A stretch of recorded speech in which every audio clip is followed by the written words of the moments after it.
Welcome back to the Better by Next Week podcast, where this week we cover a DNF. And what a DNF is a did not finish. But we've decided to actually not name the podcast episode DNF. We've decided to call it Not Finished Yet, because we kind of want to put a positive spin on what can kind of sometimes be, a dirty acronym in DNF.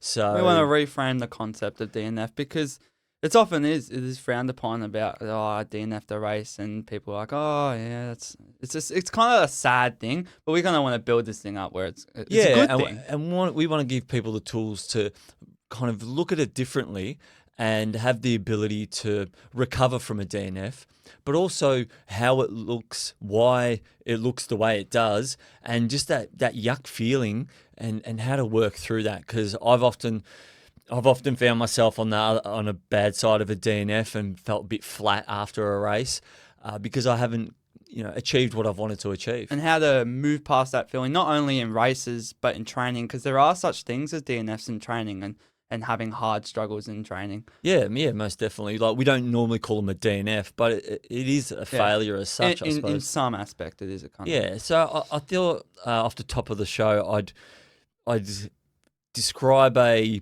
time where I DNF'd, probably my biggest DNF that I ever had. A lot of people might not know that I used to do obstacle racing back in the early 2010s and stuff like that. And I entered a race called World Tough Mudder, and I went over there with massive dreams of doing really well. I'd only just started running and anything like that, and you and your sister were quite young. And I went over there, had big expectations on what I was going to achieve, and it was like I had a good race. It was a 24-hour race, and you were jumping over obstacles and doing all those kinds of things, and I was pretty buggered. The event itself, we were breaking ice on the lake that we were jumping into, so it was cold. It was cold, and we were running around in a wetsuit for what was meant to be 24 hours. And at about the 14-hour mark, I walked into a first aid tent and sat down with probably another 20 or 30 runners and sat down in front of this tiny little space heater, and I was freezing cold. I absolutely hated it. And I seen people running past and they kept on going, and I'm like, I wish I was out there. But as I sat there for longer and longer, more and more people started to congregate around this tiny little space heater, and none of us wanted to leave that aid tent. And after about 4 hours in that aid tent, I ended up calling it a day. And I thought at that moment, I thought I've given everything I've got. But then I woke up the next morning and I looked online, and I'd seen friends who were miles behind me when I first entered that aid tent had finished the event, and they were wrapped. They were so happy for themselves, and a couple of my mates had finished in the top 20, and I was like, oh. So it's hard to be happy for someone else in that moment when you had such an I was so expectation down on myself. And I remember that next morning, I was kind of just sitting there, and I even had a bit of a teary moment because I was so disappointed in myself. And I remember your mum saying to me before I'd left, really enjoy this, because it's cost us a lot for you to go over there and compete, and the sacrifice that she made with having to look after two young kids, all this financial outlay for me to go chase my dreams, and at 14 hours I'd quit on myself. And so I was teared up. I was like, oh no, I can't believe I've done this. And I jumped on a call with your mum, and she said to me, she goes, first thing she said to me, it's okay, you can go back next year. And that made me feel so much better about my DNF. But, it really hurt, and that really stung for a long time. It stung for so long, it stung for a year pretty much. You know what probably hurt even more is that me and Mish, Mum would film us, and it would be like, she'd prompt us on what to say, we love you, Daddy. Yeah, and you'd have two little kids that going, and we love you, Daddy. I watched that video that morning after. I hadn't seen it, and I watched it, and it's like, good luck, Dad. Go, Daddy. You've got this. And it broke my heart. I broke out in tears just knowing that I'd not only I'd failed myself, but you guys didn't have any expectation of me, but it really hurt. That was something that really hurt. And then to this day, that DNF has shaped who I am as a runner. one lesson you probably learnt from that, and we often joke about, is don't stand in front of a fire. Don't stand there. Don't what? Yeah, that's Fire, right. So, heater, they're that's dangerous. that's my long-winded DNF story. That's my first ever DNF that I had, and that one really hurt. But there's all different reasons why people DNF, and Yeah, well, you have the environmental causes, the physical causes, and even mental causes. Mental is super big because at the basis of it all, that's sort of where the DNF thoughts are kind of coming in. Yeah. But for physical, I guess outcomes like hydration and fueling is super important, and those factors can really influence your race. I know that for hydration, if you underhydrate, because your body's constantly losing fluids, you need to replenish that. And what can happen is that can often result in dehydration. And a lot of people say that you can get through a race underfueled, but you can't get through a race underhydrated. And I guess at Miriam Wernet, that was a really perfect example for you specifically, and how you perfectly executed that hydration plan because you were just unstoppable. But do you know what? It's funny that you say that, because if you go back 3 or 4 years, there was an event called Great Ocean Walk, and I remember underhydrating at that event, and I actually had to do the last 20 kilometers fully dehydrated, and I remember 500 meters from the finish line, sitting down and not actually being able to get to that last 500. I could see the finish line. I couldn't actually move. Yeah. I was so cooked, and I had other competitors running past. Are you okay? Do you need anything? And I'm like, no, I just need to be left alone. Hot day too. Hot day. And I wanted to emphasize how all these kind of link together. Like the environment, if you have a really hot day, these dehydration issues are super impacted by that hot day. And I'm guessing on the Great Ocean Road, there was a hot day. Yeah, it was a hot day. I was baking in the sun, and I remember getting into a water drop, and it said, take as much water, only take as much water as you need. But there was hundreds of liters there. Yeah. But they said just take as much as you need. I remember grabbing one of those 5-liter jugs, and I was like goog all the way down. I'm pouring it on my face, and I mean that was so selfish of me to do that. Yeah. But I was so cooked, and I didn't DNF on that day, but I was so close to DNFing because of just a simple little error, and how that leads to those DNFs. You don't want to, if today we want to kind of talk to people about, here are the things to look out for so you don't get to the DNF. Yeah, so something so simple to fix, you should be able to, something so simple that you can do just to not DNF is crucial. Yeah, and that's just a simple thing, is just taking a little bit of extra water, or taking some time to... A little bit of an extra flask. But there is a thing called overhydration where that's another issue as well. Yeah, so that's another issue. So things like rhabdo can come into it, where your kidneys you can go into... Oh, that's what happened failure. to Hans Troyer, where he just kept pushing and pushing and pushing and pushing through it, and he didn't care. Yeah. And then at the end, he ended up getting rhabdo, and I don't know about the levels of. I'm not actually too sure, but yours were pretty bad up to down under. I've had issues. Well, I've only had one ever issue like that, and that's where rhabdo is when you've got. There's a lot of technical stuff behind it, but essentially, what to look out for is pee in your blood, blood in your pee. Sorry, and. Yeah, so that's one definite thing. But, other physical causes can be things like blisters, chafing. Like, they're all little minor things that you can look into and fix or prevent before an event. Like, put some Band-Aids on your nipples so that you don't chafe. And see, it's funny, they're just all basic things, but all these things lead to your DNF. And you don't realize it's happening when it's actually happening to you, because it's, stopping to take the rock out of your shoe. Simple thing. I see. I just leave it there. Yeah, you just leave it there. But it's something simple that can end your race and you can just take it out. And it's, all those physical things are things that you can control as well. Wearing a hat with like a Legionnaire's hat on a hot day, having long sleeves protecting your skin, all these things. It's I find it funny. We're meant to be talking about DNFing, but we're talking about all the preventative things. Yeah, But this is important. These are important things to consider, so that you don't lead yourself to that moment where you've DNF'd, and then you say to yourself, "Oh, I've DNF'd. I feel crap about it." But hopefully, what people can take away from today's episode is that there are things that they can do, preventative things that will help them. Yeah, well, adding on to that was you can't control whether the day is going to be hot or cold or even raining. Like sometimes I remember at Maroondah Dam, I was really worried the whole morning. I was just scrolling and scrolling and scrolling and looking at this weather, because what happens is that if it's starting to thunderstorm and lightning, the event director might call it off just for safety reasons for runners. And that added stress onto that is useless, because I can't control the weather. But what I can control is whether or not I bring a rain jacket, whether or not I'm warm enough. So all these things that you can use to prevent, just to save your race. Yeah, and if a race director offers a drop bag option, use it. Grab your bag, put all the stuff that you need, spare pair of socks, spare pair of shoes, all these things. Give yourself options, because if you've got options, then it makes it a lot easier down the track. You may not, how many races I've done and I haven't even touched the drop bag. Maybe some flasks I've had in there. Well, it's or anything helpful like to that. have a good crew as well. Yes, for that reason. yeah, most definitely.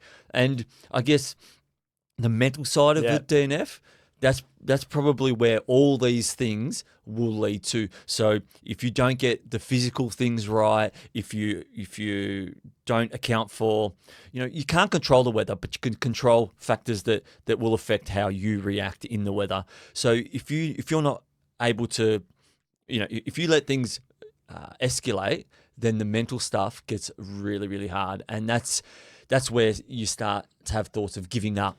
Well, that's where belief kind of sets in as well, because, and I don't want to, we've talked about this in a couple other episodes, but belief is huge for your mental and those thoughts and those negative thoughts. If you're constantly don't have belief in yourself, then these negative thoughts are going to lead one thing to another to, am I going to be able to finish this race? And I guess where it all kind of links in is the physical parts of training. You can take that out and use that as belief. So I've done the work for this race. I'm going to be able to finish this. Yeah. So when you start doubting yourself, Doubt is huge. and it gets hard in the moment, and you're like, I want to give up. I've had enough of this. Things aren't going right. I'm chafing. I'm this. Have I prepared enough? Have I prepared enough? All those things start to creep in, because it's almost like your mind starts to build a case for the DNF. And the longer you think about it, the more it becomes an actual idea in your head, and The more it becomes the truth. It becomes your truth. So trying to snap yourself out of that negative mindset is really, really important. And when that darkness comes over you, and you're like, I want to quit. This is terrible. One thing I learned was, a guy that I know is a really good friend, Gavin Markey. He's actually works with Tailwind. Okay, yeah. And he gave me a really cool tactic to use, and it was using externalization and personification, right, to kind of create a psychological distance between you and the dark feelings and thoughts that you have. So he called it was really cool. We went for a run, and he said to me that he would call it Leroy. So he kind of personified it, that this thing Leroy was next to him. And what he would say was that he'd be running, and Leroy would come along, and he'd be like, "Hey, Leroy. How you going?" He'd look like a weirdo talking to someone. But he was talking to someone. If it works. Leroy was the darkness that was trying to stop him from continuing. Leroy was the darkness that was trying to get him to DNF, to stop. Yeah. He was the unwelcome guest. So he named his negative thoughts in a way. He named it, his negative thoughts and the will to want to DNF. Yeah. He said, "Leroy, yep," and then he'd laugh at it. He'd have a joke. "Yeah, Leroy, here you are, back again. Yep, no worries." And then in the end, he'd be like, "You know what, Leroy, it's time for you to go. I've had enough. You've overstayed your welcome." And then he'd tell him to get nicked. and then next minute he'd be running, He's pumped. and Leroy was gone. Well, you've sort of told me a similar example where with a rock, and about how you kind of just shout all your negative energy at this rock, and once it's all out, you just piff it. Yeah, you And pivot. it just helps. Yeah, Make sure you don't hit another runner, but Yeah, that's right. Don't make sure you knock someone else out and they DNF instead. So, Yeah, oh crap! I put all my DNF energy into this rock now. Well, it is all about someone the out. energy, and we're not like we don't want to get all weird with it, but energy's huge, and with that Leroy, that energy, it's just energy. Yeah, you don't so need. you're putting that negative energy onto something else Well, that you've created, and it allows you to move past those mental struggles that you might be having. I'll sort of reframe it is if you're really struggling, right, you're not going to go to your crew and all happy. So that's why when you often go to your crew and you're all upset and you're struggling, that's that energy, and you're just you're looking to pass it on to someone else because you don't want it. Yes. Whereas, and that might hurt other people's feelings. It might influence your crew and how they are able to crew you. So that's why with a rock, it's good just to yell at it. But you know what? It's also really important that you have a really good crew, and they don't get offended, because you'll come in and you need to sometimes They need purge to all that understand you. negativity. So if you haven't been able to use a rock or use Leroy or whatever you want to call it, they're there for you to kind of bounce all that stuff off, or they'll just take some of that negative energy that you've got, or that mental struggle that you're going through. And I think I really wanted to touch on this as well, that that at the end of races, it's really, really hard. So you've had this massive build up, and I pray that you've had an awesome race, and then you've finished it and you've nailed it and everything's gone right. But it does go wrong. Things do go wrong. You do have DNFs. You learn from them, but you do have these DNFs. And if you're able to talk to friends or family, and tell them, hey, you know what? When I finish this race, do you mind just checking in on me? Just even like preemptively, just saying, especially to a close friend or a loved one. I have your mum for that. She knows me really well now. She knows that I get all pumped up before a race, and I do everything I can, and I hit the race, and I either do well or I don't do well. But when she knows that I haven't met my expectations, she's there for me. She's there to say, "Bub, remember, it's okay. It's okay that happened. I'm here for you." So I think it's important if you can preemptively speak to your friends and family, so they can pick you up after that, because it's a down moment. You feel flat. It's all this hype, all this thing, and then it's all like this expectation. Yeah, all this expectation that you've put on yourself, and then it's like a moment. And at the end of the day, if you've got someone there, a friend or a family member that can pick you up, because remember, it's not a selfish thing to ask of them, because don't be surprised if those people look at you and they're in awe of what you're doing. You inspire them to do the things that they do, and they're probably often looking at you and saying, what can I do for them? So if you ask them, and they'll just check in, you remember, and they'll say, remember last time? It was okay. You learned from that DNF. So don't be too hard on yourself. So use the tools that you have your friends and family, and use them for that. I'm not too sure if I've mentioned this before because we've talked about so much stuff on the podcast, but I feel like I have mentioned it before. And I remember it was earlier this year at Down Under, and you came into one of the aid stations and you were cooked. And you were saying that you wanted to DNF, which is a hard thing considering that you were a 2-time finisher previously at Down Under, looking to get the 3rd.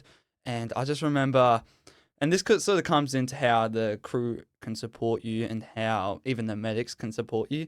But for this specific situation, I almost felt more hurt than what I felt what you felt. Yeah. And I didn't want you to feel that, which is why it seemed like I was more upset than what you were upset about. At what point did that happen, though? That was at Hogan's, so maybe 50 Ks left of the race, and you'd already done 170, 180. Yeah. And you came in on the chair, and everyone's always like, "Oh yeah, it's okay.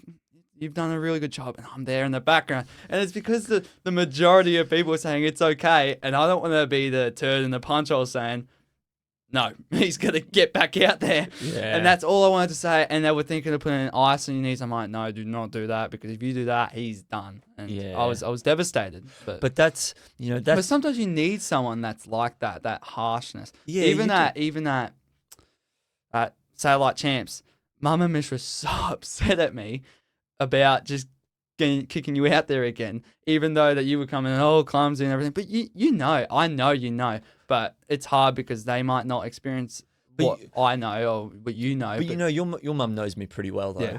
and she's a really good judge of when I've actually had enough. And not every event ends in a fairy tale where you win or you crush your goal or anything like that. And I remember at one event I came in and it was my first ever backyard ultra, and your mum was there, and I think I'd had a blister and it might have popped in my shoe, and I came in and I said to her, I've had enough. I don't want to do this anymore. I've had enough. And she's looked at me, and this is the thing. You think that she doesn't push me out. She does, because I looked at her and I said, I've had enough. And she looked at me and said, no, you haven't.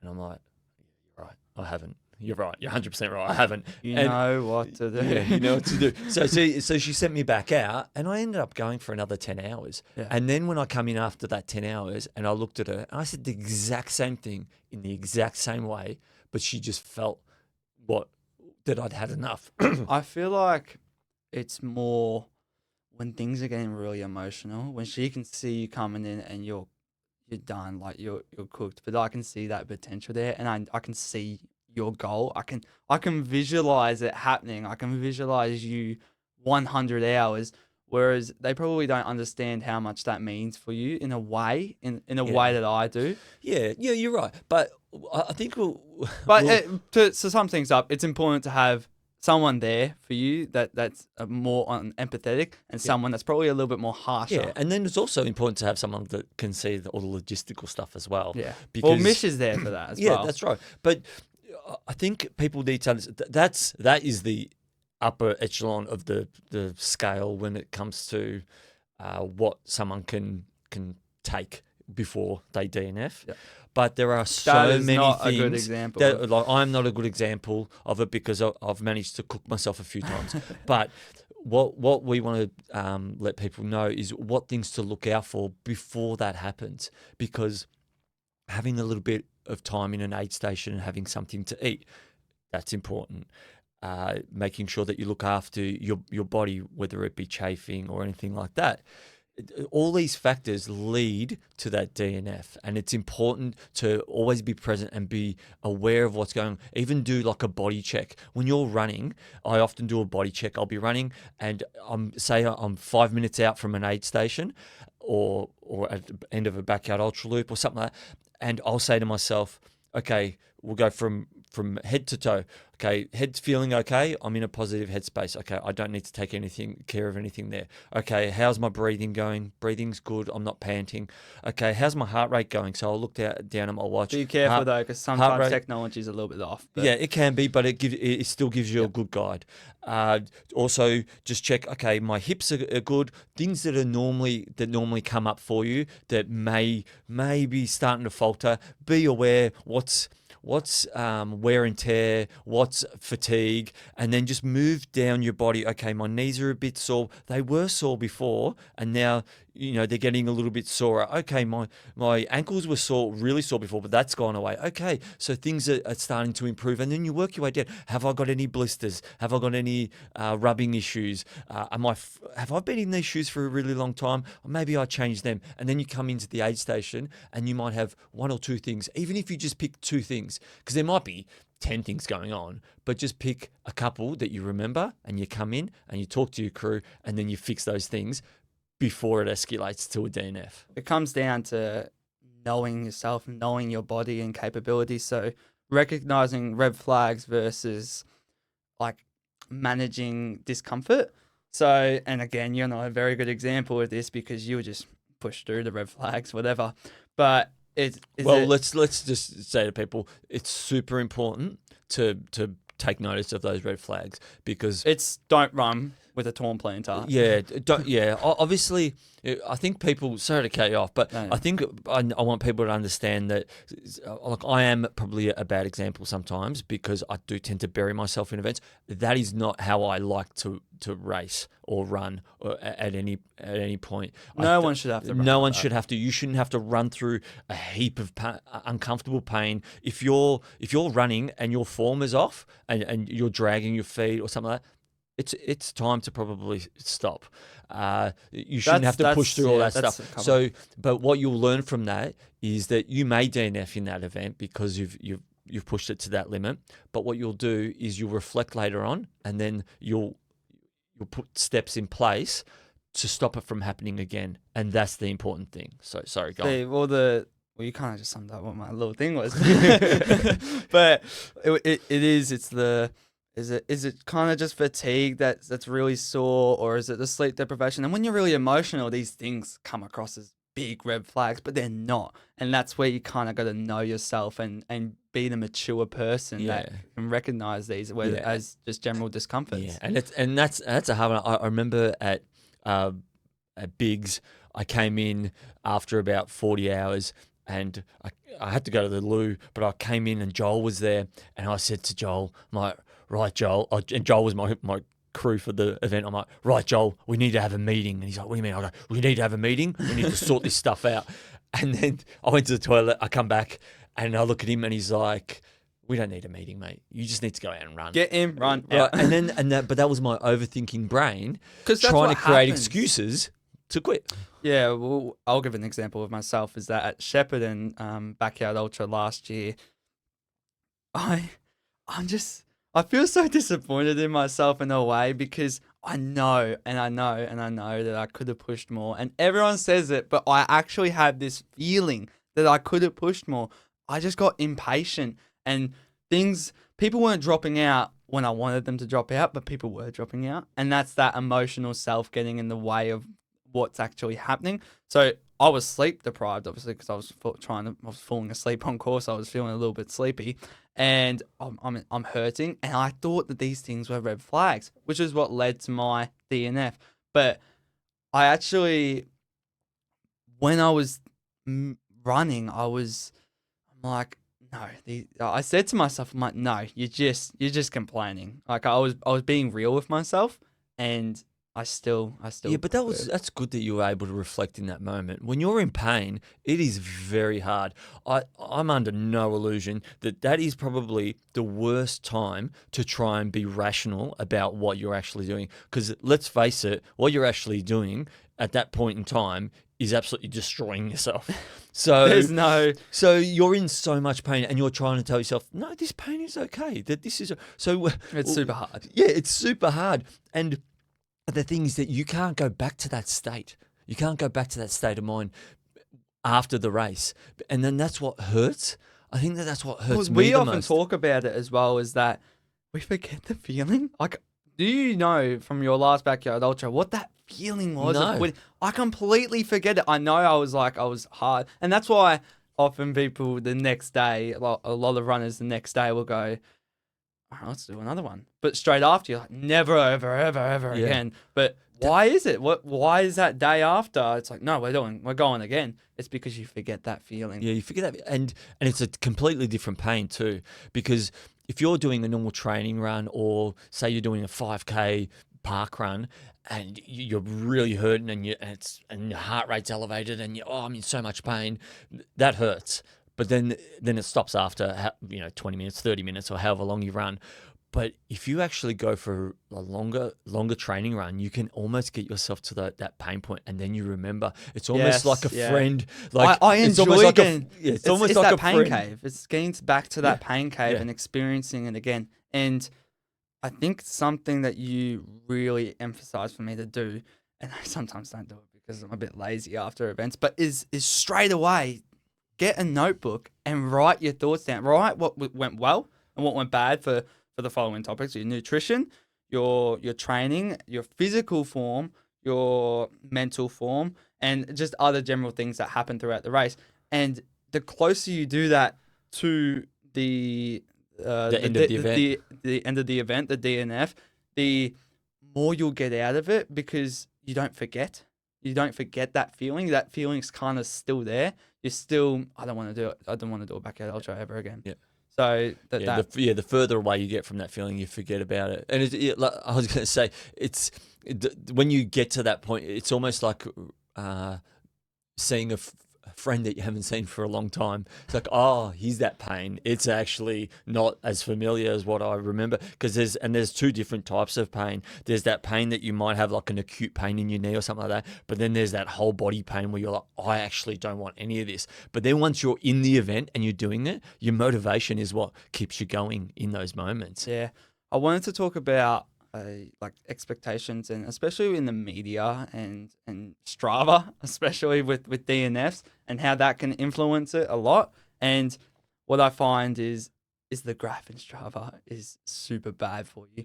And if that's just keep going, if you're always focused on that, then DNF in training, I'm leading it back to training, can happen more often, because you can be pushing, you can force something. Whereas if it's not there, it's not there. Yeah. Don't go out for that run if it's not there. Where, oh no, the letter of the law, the Strava graph needs to be up there. Yeah. Consistent. Yeah, straight no one up. wants to say that they want to keep their Strava graph on point, but we're all trying to do it. Trust me, I'm guilty. Enjoyable. I'm guilty of it. So my graph right now is straight, but I'm not having any issues right now. But if it went down to 20 one week because I just wasn't feeling it, or I had a little bit of a sickness, it's okay. Because previously this week and I've come back, I was sick and I had to shift my training. I had to be on the bike a lot more often, and it was 2 days. It wasn't really detrimental, but that's the accepting that it's okay. So you put all that expectation on yourself for training, but often we and find... then that'll apply in the race. Yes. So you let go of those expectations in the race, which may lead to a no DNF. Yeah, and it feels... And even if you look at an event and say, have realistic expectations and goals. Obviously set them high if you're an elite athlete, but sometimes just finishing is good enough. Like people underestimate how amazing they are.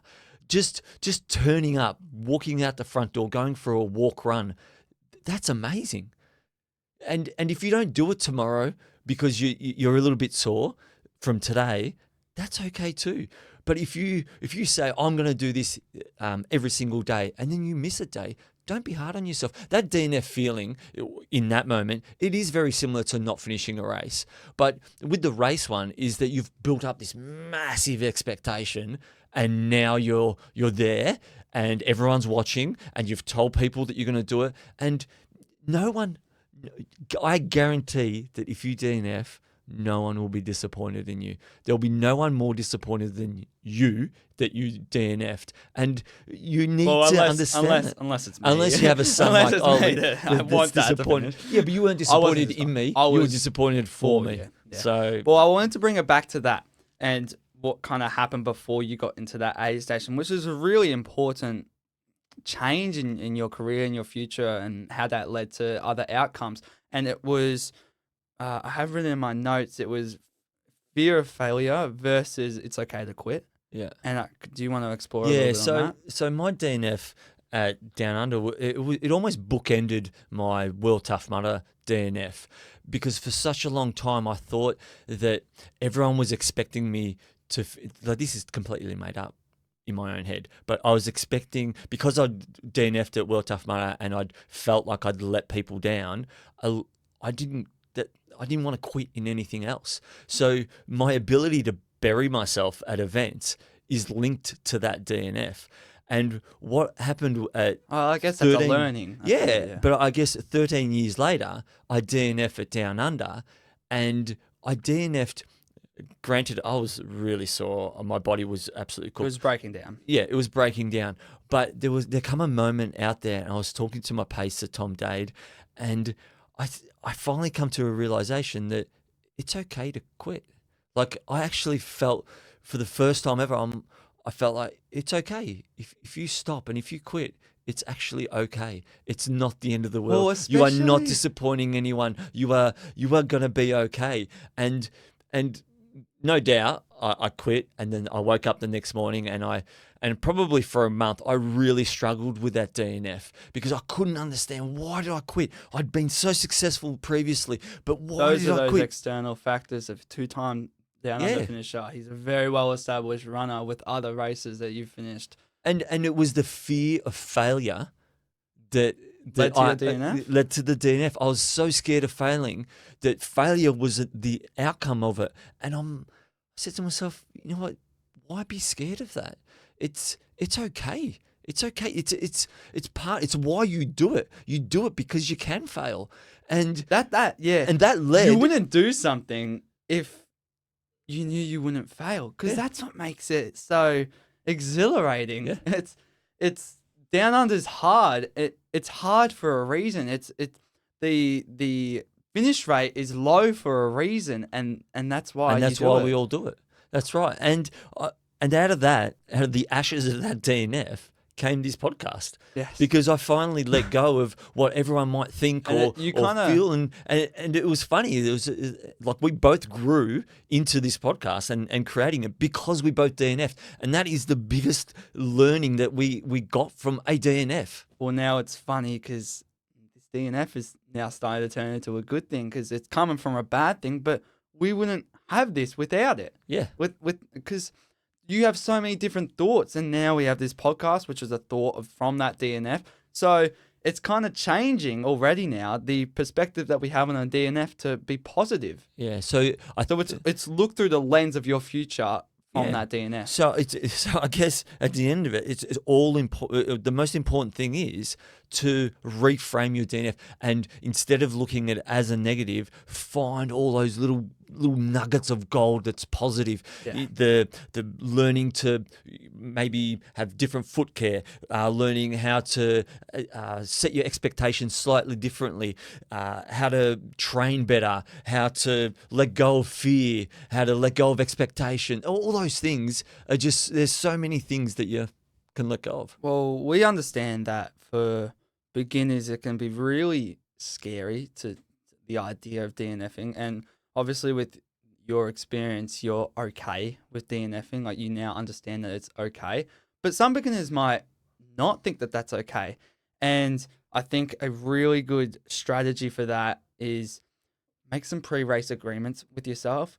I don't want to get to all yuck, but if you are starting to feel a little bit yuck in the stomach and you start vomiting a little bit, then that might be a pre-race agreement with yourself. It's like, okay, if I vomit 3 times, I'm stopping, and that's kind of like a safety net for you until you grow into this bigger runner and understand that those are okay, where you can move past it. For me, I had a little bit of an issue like that at my race, but I kind of understood and knew how to work past it and shift my plan so that I didn't have to DNF from an issue like that. And those are those issues that you sometimes can't control, but need to change in a way for you to be able to not DNF. Yeah, so I think that's a really good way of putting it, and setting those little goals and those little lines in the sand that that you shouldn't cross, because you don't want to. Yeah, you don't want to overstep. You don't want to overstep, and you don't want to bury yourself either, because that's not nice. Running, it's so hard to express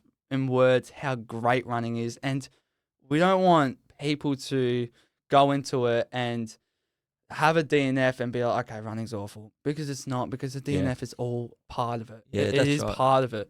Even for someone that's just first starting out, getting out that front door and just going for a walk, or going for the local park run and going for that jog. And I think a lot of people's, they enter these situations and these goals, and they just don't think it's for them because of that fear. And I think fear and DNF are really closely linked in that way, because they might think, oh, if I go and do that 5K park run, and what happens if I don't finish it? There's a heap of people around. It's okay. It's okay. You had a crack. You had a go and you Yeah. didn't finish. And then you move on. But then you grow from that. And unfortunately, the growth comes a little bit after because unless you're very good at reflecting and saying to yourself, it's okay, I'm good with this. But I wanted to mention one thing that really works well for me when I'm facing a DNF, when I'm kind of like, oh no, I'm really struggling, and it's called anchoring, and we've actually got like a single point lesson on anchoring on our website. It's going to be in the show notes. It's going to be in the This weekly is newsletter. easily accessible. Yeah, so it's easily accessible for everyone. But what anchoring is, and I do it with music. So we've all done it. Every single person has anchored a song to a feeling or an emotion. You And just get what that it buzz. is, yeah, and what it is you have a song and you anchor an emotion or a feeling to it. So you may encounter that when someone that's been married before, when your wedding song comes on, you have this amazing feeling, Yeah. an overwhelmed, cool feeling of, oh, I feel great. When the Eye of the Tiger comes on, everyone's pumped. Why is everyone pumped? Because it's been anchored to a feeling or an emotion. And even if you're someone that turns up in a race and he's Eye of the Tiger and they're like, oh, I don't know, but I guarantee you, everyone around you starts getting pumped up, and then you start getting pumped up, and then that song has been anchored to a feeling of strength and power and things like that. So what I tend to do is when I'm going for training runs, I'll create a little playlist of songs that I've anchored to a feeling. So when I'm crushing a training session and a song comes on, I try and push it further. I get that tingly feeling up my spine and I run harder and I feel stronger, and I'm like, yes, this is exactly the song. And then I'll add it to a playlist and I'll continue adding these songs to a playlist. And I might have 5 or 10 songs where I can reflect when it gets hard, when I feel like DNFing, I can put that playlist on and I just explode. Do you ever listen to a song and you listen to it too much and it gets super annoying? I don't know, for this one song, it's not like that. And at GV, Shepherd and Backyard Ultra, I would listen to this one song, Skyfall, and and it was kind of a little inside joke with a couple of the runners because, oh, what song you listen to? Skyfall. And it would have been like so many times I said Skyfall, but it just gave me that, like That I'm buzz. just that buzz. Yeah. And it felt like I was unstoppable when I was listening to that song in the chorus. And it's actually a really good song because it kind of just builds up slowly. And it's almost like the hurt, and now I'm on top. Yeah, in a way. and then yeah, because you anchored a feeling of strength to that song, and it's really important to use those little tactics. I've actually tried to avoid my playlist at a race where someone has said to me, have you tried music? And I'm like, no, I haven't tried music. And they're like, maybe try music, maybe it'll pump you up. And I was ready to quit. And I'm saying, no, I don't want my music because I'm scared. I'm scared to listen to the music because I wanted to That's quit. And I another- knew that I was going to listen to the song and go, far That's out. I want to another go. thing people don't utilize, and I used to never utilize music, but it's so important, and it can really get you out of that hole if you're about to DNF. Yeah. And it's something that you can use. And another thing you can use is that DNF, like you can actually use a DNF for fuel, like music. Yes. It's like, I'll give an example. So I had DNF'd at Rock Around the Clock, a 50K, a local 50K that we have on New Year's Eve. And I was devastated after that. I said to myself on the next day, which is next year, I'm like, I'm going to do anything to come back to that race and I'm going to crush it. And when I got to that moment of hurt the next year, I used that energy, that fuel to be able to get myself through the hard point in the next year. It's like, okay, well, it was almost as if I had got to a point in the previous year's race, and then when I got to that point, the next year's race, it's like, okay, well, you DNF'd that time, and that kind of fueled me to push through because I didn't want that feeling again of failure. And it's that fear of failure. And I used that DNF to be able to avoid that feeling of failure. And I ended up going on to win the race. Yeah. So you avoided the DNF. Yeah. So But it's important to to not just avoid it, but embrace it, acknowledge it, and Yeah. move through it. Yeah, because it happened. It happens. It happened, but not that only that it happened, it does happen, but it happened, and you can move past it, and you know that you've become a bigger and better person because of that failure.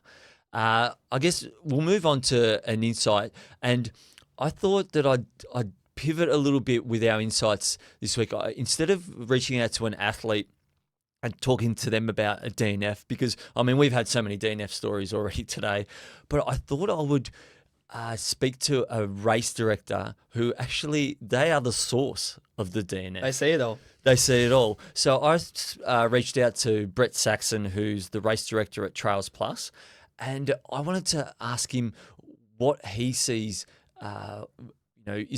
Are the things that people DNF from, and how he, almost consoles them. And he spoke to me and said that he listens. That's the first thing he does. Someone doesn't cross the line or gets picked up, he just listens to them because he wants them to understand that, the DNF doesn't define who you are as a runner. It's just part of the journey.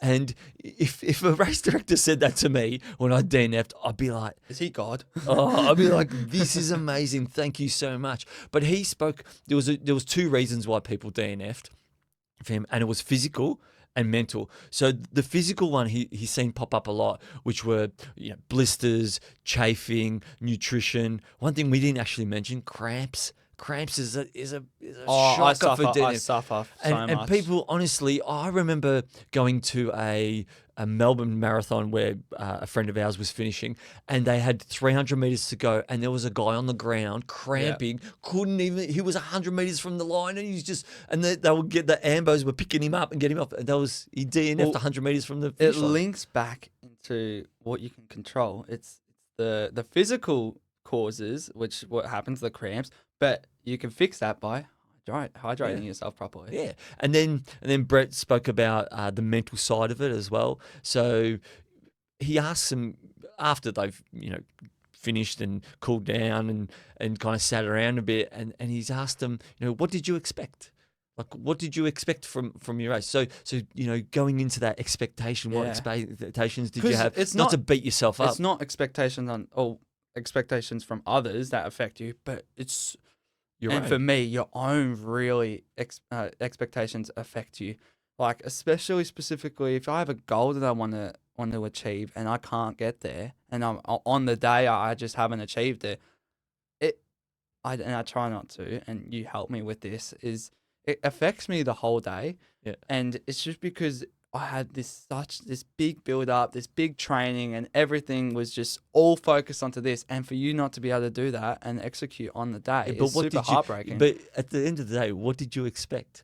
You got out of it what you put in, and sometimes it's not getting what you wanted. So it's like you put all this hard training in, and then you didn't get what you thought would come of it. But you worked and you got what you deserved, not in a bad way, but you got what you deserved. You trained, you crushed it, you did all this amazing stuff, and then you've got this. And because your expectations were higher than this, don't devalue this. Yeah. This is super special and super important because you worked so hard for this, and because your expectations were higher, don't devalue it. Yeah. So I guess the last thing that Brett that I spoke to with Brett was, at the end, he just tells people just believe in yourself, like that he believes in them, and just believe in yourself. And he's an amazing race director, and he's made so many people's dreams come true. But there are those DNFs that he sees, but it's good to see what a race director could do, and from his perspective, what a lot of the things that happen when people DNF. Well, on that, I guess we'll bring this one across the finish line. Yeah, so this week's challenges were pretty cool. And we got a lot of feedback from people. And we're getting a lot of feedback from people watching our previous episodes as well, which is really cool. I had people talk to me about how they were running with a friend, and they're running side by side, and that friend said to him, "Oh, I'm going to go do Ollie's and Tim's challenge," and then they took off like a rocket. And that friend was just explaining it to me. It's so cool to hear that we're Yeah, impacting people. Yeah, and people have been tagging us on Strava and reaching out to us. And please keep doing it because it gives us this buzz. Yeah, we love it. We want to. Yeah, we want to know how you're going with the challenges because we're doing them ourselves. And my challenge this week was a little bit tricky. My challenge was not to be on my phone or any screen time 20 minutes in the morning, 20 to 30 minutes in the morning, and 20 to 30 minutes at night. And I actually found it really hard. I reckon I've actually got a bad habit of picking up my phone first thing in the morning, and also when I get home from work at night, I'll jump on my phone and I might have something to eat before bed, which is a bad thing anyway. But I'll eat before bed and I'll just grab eating a bowl of cereal without looking at my phone at night is. I feel weird. I'm like, what's this? I'm eating and I'm actually doing nothing but eating. So yeah, I guess it's. I actually will be interested to see because I'm doing this little school thing at school, obviously, and it's in my sport class. And what we have to do is it's about sedentary behavior. And do you know what sedentary behavior is? No. It's almost like sitting down when you could be being active, standing up. Yeah, and it's all about reducing the sedentary behavior. And for me, I find that my sedentary behavior isn't much, but in the mornings, it probably is really bad when I'm on my phone, just lying in bed when I could be up doing a mobility or a meditation session. And one of my goals for the next 2 weeks is for half an hour in the morning and night not to be on my phone. Yeah, well, that's also just utilising your time better. But a good example of what you were just saying is using a stand-up desk. Yes. People don't realise. I noticed that you bought Mum one of those. Yeah, I bought Mum a stand-up desk. But did you know that using a stand-up desk all week at work for 8 hours a day, that's the equivalent of running a marathon a week? It is. That's you burn as much energy standing at your desk for 8 hours a day as what you would if you were doing a marathon. You don't even have to run a marathon. You just have to stand at your desk. That's one of the examples that I'll definitely use in a SAC or something, which is my little exam. Yeah. And in the study design about stand-up tables is a really good example for that. How'd you go with my challenge? Look, I found it hard to find the time most nights, and I kind of changed it in a way just for the last night. I know I shouldn't have, but last night I didn't go to bed. I went to bed later, and throughout the whole week I found that even though I went to bed earlier and woke up later, I still felt I woke up earlier and went to bed earlier, and still the same amount of sleep as what I was getting before, but I almost felt better. But it's those hours before midnight. Yep. And that's where my kind of theory was coming from. And then I tried something different last night where I went to bed at 11:30, woke up at 6:30, and I felt awful. Yeah. Half an hour of sleep before 12 o'clock. Yeah, before midnight. Yeah, so it is a big factor. Do you want to go into our Better By Next Week challenges? Yeah, you can start us off. You go first. No, I want you to go first. Sure? Yeah. Oh, I had a really cool thing. All right, so my Better By Next Week challenge is for you, and we spoke about hydration during this episode, is for you to make sure that you're drinking 3 litres of water a day. So I actually got you a gift. Oh, right. Okay, so this is what I wasn't supposed to look at in the parcel. That's right. You weren't supposed to look at it, and I'm like, well, I don't look at it. I was so confused. I'm like, what? So here's your 3 litre bottle, and it's 3 got litres a day. Yeah, and it's got your little motivational things, right? I know that we've had bottles like that, but they were 2 litre ones. So this is a 3 litre one. I want you to I want you to have it, fill it up in the morning, and take it to school. Your bag's going to be even heavier. My bag's already. But you know what? What you could do is fill it full of the 3 litres and then pour it into your other bottle. Take that to school, and then when you come home, make sure you finish that. Okay. So my Better By Next Week challenge for you is to drink 3 litres of water a week. Oh no, a day, and same for our listeners. So if they want, if you and just let me know how you feel. Okay. I know you're probably going to be going to the toilet a lot more, but at the end of the day, I think that hydration is super important, and I think as a challenge, and this is something I think that you'll probably do, feel amazing, and you might continue with it. Well, I do want to add that it can be different for different people. So the amount of liquid that you should be intaking, specifically water per day. So other people can try this 3 litres a day and see if it works, and it varies from person to person. Yep. But it is important to look into what your recommendations are for your age. Yeah, and that's sex as well is different as well. Yeah, that's right. Well, it's 2 to 3 liters, but my challenge for you is those 3 liters. Okay, well, my challenge was definitely not like this because I thought we were going to have the same challenge. So it is not. I see where you were coming from before. Yeah, because when I asked you what your challenge was and it was some big elaborate thing, I'm like, it's definitely not water. Okay.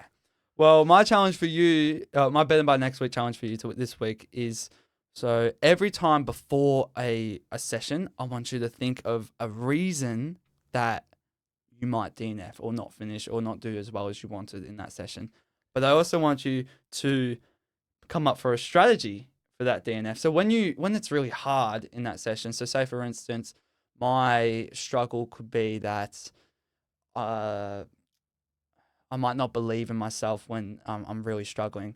And my strategy for that is to have positive thoughts and not positive thoughts, but just words that you can say like, no, you got this, you've trained for this, to be able to say that when you don't believe in yourself, when it gets hard. And I think that would be really that's pretty cool. Yeah. So pretty much before I start, try and find a reason why I might not finish, but before that moment occurs, I come up with a strategy. So when it does happen, I've got something. Yeah. So I don't have to think of the strategy when it's hard. Yeah, and sometimes you may never think of the strategy when it's hard because it's all overwhelming and it's like, oh, everything's going bad, and then you just DNF the run. Yeah. And even for races, if you have a race in the next week coming up, you can apply the same concept, but for most people it'll be training. Yeah, that's right. So. Oh, cool. I reckon there are a couple of really cool challenges. I think we'll finish up the podcast, and I kind of had a final thought, and this week it was more a quote, and I thought it was really cool with the whole DNF and not finished yet kind of topic, and it was from Lazarus Lake, who many may know. He's the Backyard Ultra creator and the Barkley Marathon's creator. And his quote was, if you're going to face a real challenge, it has to be a real challenge. You can't accomplish anything without the possibility of failure. So I thought that was a really nice way of putting it, that without the possibility of a DNF, it's not really a challenge. And then that's all that everyone seeks. Wow. That was cool. All right. I feel like we should get more quotes. Yeah, I will. Great job. Great job.